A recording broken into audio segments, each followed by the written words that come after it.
આ છે સુરેન્દ્રનગરના પ્રજ્ઞાચક્ષુ રાજેશભાઈ રાવલને સેવાને લઈને રાષ્ટ્રીય અટલ એવોર્ડ એનાયત કરાયો છે.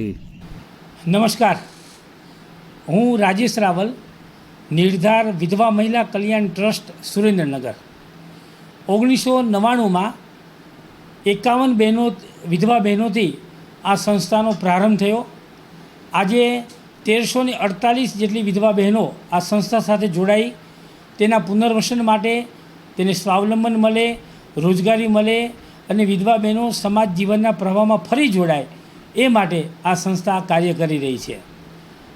2002માં નિર્ધાર વિધવા મહિલા કલ્યાણ કેન્દ્રના માધ્યમથી અમે અનેક વિધિવત પ્રવૃત્તિઓનો પ્રારંભ કરેલો અને આજે અમારા 5 યુનિટો ચાલી રહ્યા છે.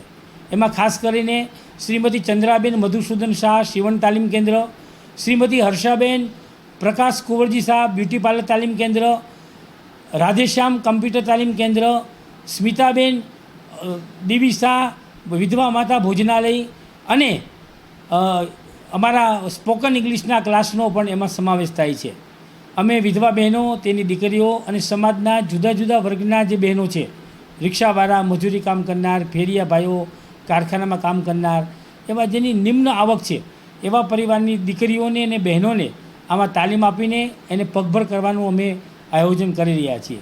તાજેતરમાં નવી દિલ્હી ખાતે પ્રધાનમંત્રી સંગ્રહાલય ખાતે અટલ ફાઉન્ડેશન દિલ્હી દ્વારા અટલ બિહારી વાજપેયીના નામનો રાષ્ટ્રીય અટલ એવોર્ડ 2024 મને પ્રાપ્ત થયો છે. મને કલ્પના પણ ન હતી કે દિલ્હી જવાનું થશે અને દિલ્હીની ધરતીમાં સુરનગરના આવું એક નાનકડું કામ કરનાર વ્યક્તિને આ રીતે એક સન્માનપૂર્વક એવોર્ડ્સ પ્રાપ્ત થશે, એનો મને ખૂબ આનંદ છે. નરેન્દ્રભાઈ વર્ષોથી ગરીબોની સેવા કરે છે. સુરેન્દ્રનગરમાં વસતા આ નરેન્દ્રભાઈ પ્રજ્ઞાચક્ષુ છે. પ્રજ્ઞાચક્ષુ હોવા છતાં વિધવા મહિલા કે તેમના બાળકો તેમજ ગરીબ અને મધ્યમ વર્ગના પરિવારના લોકોને મદદ કરી આવા પરિવારને આગળ લાવવા માટે કાર્ય કરે છે.